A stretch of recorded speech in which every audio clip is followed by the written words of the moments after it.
What it is, YouTube? Is your boy Nixon coming back with another bullseye of a video here today on the channel. I wanted to talk about some of the biggest pro audio myths. What do you guys think are the biggest pro audio myths? The things that just make you say cap, because I realized in my, few years of doing YouTube how sometimes a myth starts and it spreads like a virus to everybody. And it's sad because the people who are starting out making music, they don't really know, so they kind of believe some things to be like straight up truths. For example, the fact that a lot of people say Pro Tools is the industry standard, you got to use Pro Tools to get a good mix.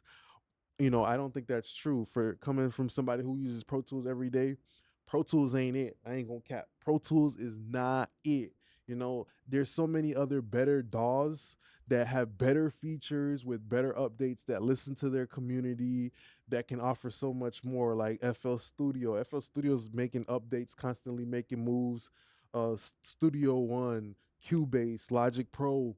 At the end of the day, you as an artist, you want to use what you feel comfortable with, because the thing that you feel most comfortable with, that paintbrush you feel most comfortable with, is going to allow you to make the best art that you can. So down below, what do you guys think are some of the biggest myths in home recording and stuff like that? What is some of the stuff that you guys used to believe in that nowadays is cap alert, cap alert, cap alert?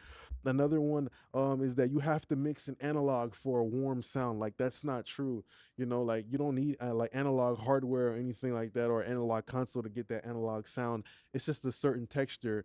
And if you actually educate yourself and study what made those sounds sound like that, you can easily recreate that in the DAW by sometimes using like tape, by sometimes using like a transient designer and taking off a little bit of the tack on stuff like that, not letting things be as sharp, by using maybe saturators or clippers to kind of flatten off a waveform. That's a way to get that analog sound without having to spend hella money on analog equipment.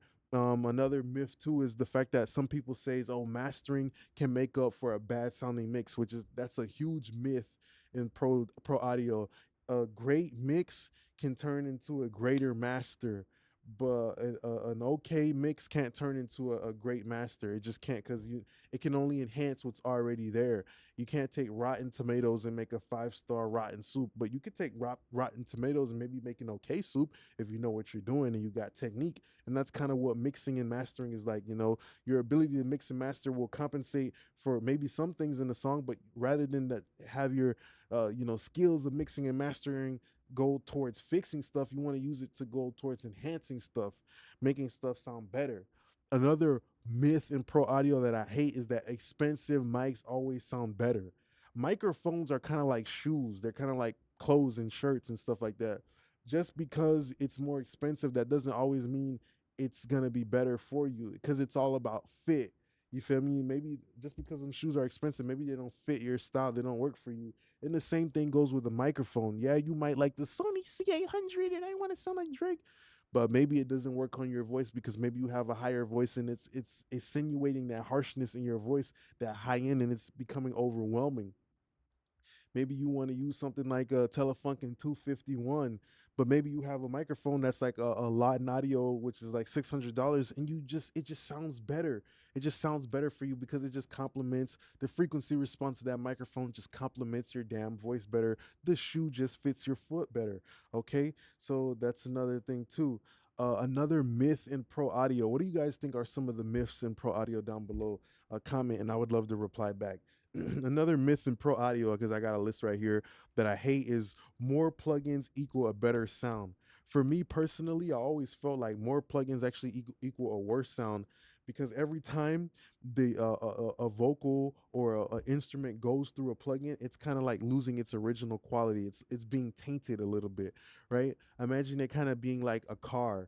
The first time you get in it, it's not gonna smell as fresh the very first time you stepped into it after when you've had it for like 5 years, no matter how well you clean it or anything like that, because now your imprint is kind of on it. So every time you open up a plugin on a soundtrack, it's imprinting its quality, whether it's the analog model plugins, whether it's the anti-aliasing, the oversampling, whatever, it's like a saturation curve that's already baked into it, or whatever type of you know juice that's underneath the hood.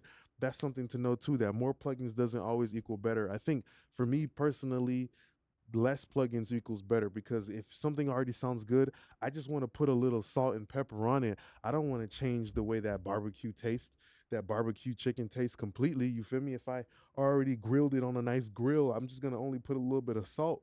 That's it. You feel me? A little salt, a little bit of sauce. That's it. I'm not gonna try to recreate the whole seasoning. If I originally wanted to be teriyaki barbecue, I'm not gonna change it into buffalo barbecue, because that's like just completely straying away from the original intention of the flavor. Okay, and the same thing applies to your music, the flavor of your music. Okay, another huge myth is that you need to spend thousands of dollars, or that sometimes more expensive equipment is better. That is absolutely not true. Nowadays we're blessed because technology is so good that even the least, I'm not going to say the cheapest, I don't like that word, but even the least costed, the lower costing things are still great. It's kind of like an iPhone.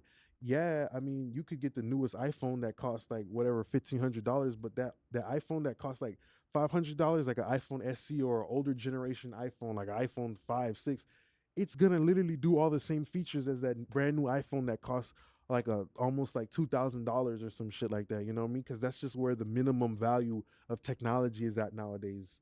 You know, even nowadays, an Android that costs like $50 can do all of the stuff that you need, the actual job that you need the equipment to do, like an interface, microphone, all that speakers. Like you just need it to do a job. It can do it. Okay. Another misconception is that people have golden ears. A lot of people think they can just hear the oh, I hear the texture, especially if you go on a video about analog hardware. If you guys ever seen those videos, let me know down below, where people say, wow, this one just has more depth, and I hear a bump at 30 hertz that just makes it sound more pristine, and like all of these buzzwords talking about analog hardware, which is cap, because you only think you hear a difference because you're watching a video, you're looking for a difference. If somebody's ear is turned off, which most people is who listen to music, like average people who don't make music, they're not going to be able to tell much of a difference between something that has, they're not going to say, was that recorded with a Neve 1073 into an 1176? They don't fucking know that. Nobody knows that shit, So it's just like a situation where you think, oh, do I have a pimple on my face? Maybe somebody's gonna see it. Like, nah, not really. People only hear differences in like analog hardware and stuff like that compared to plugins because they're looking for it. They're looking for a reason to believe there's a difference so they can spend $2,000 and it's gonna make up for their lack of skill, type shit like that. Okay. Oh, me personally, once I got analog hardware, I noticed that hell nah, that should only make like a 2.5% difference for me. So why would I pay 10 times the amount or 15 times the amount of money that I would pay for a plug-in alternative for only 2.5 or 5% of a difference? It just doesn't make any mathematical sense. The math ain't mathing, okay? Another myth in pro audio is that cables make a huge difference. I think that cables do make a difference, but a 10% difference. Like obviously if you have a faulty cable, it's going to not sound good, but cables don't really make a huge difference. Like Mogami cables, I have all my shit's connected to Mogami, and yeah, it sounds good, but that's only just because I want to ensure that all this money I spent on my subwoofer and my speakers, it's literally that extra 1%, I'm getting it. But after that, like, nah, bro, like cables won't make a difference for something that only costs like $500, like an interface or a mic that costs $500. Like, nah. I would say you only get expensive cables when everything else in the studio is expensive. All right. Some couple of mixes, a couple of other myths too on my myth list is that you need to fix it in the mix, or you can fix it in the mix.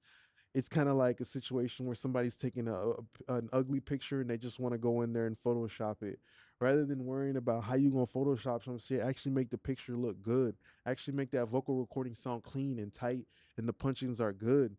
Sometimes I might have mixes where people are like, "Man, fuck it, I'm just gonna send it to Nick because he gonna snap on that shit," which it does happen for sure. But I'm like, yo, if you wanted it to sound as good as No Cap or your favorite artist, if you give me a good quality orange, a good quality lemon, I'm gonna make the best lemonade possible.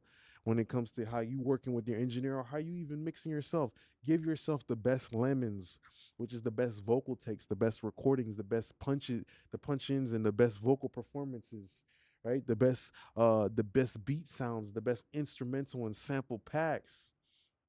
to give yourself the best opportunity of getting the best quality lemonade, which is the end product. Okay. So that's something that you guys got to also know. That's a myth about fixing it in the mix. So that's pretty much the end of the video here today. I just want to say thank you for being a great part of my YouTube family. Don't forget to like, comment, and subscribe. What are some of the other myths that you heard in this video that you might also want to elaborate on down below? Let me know. Appreciate you now, YouTube gang. Peace.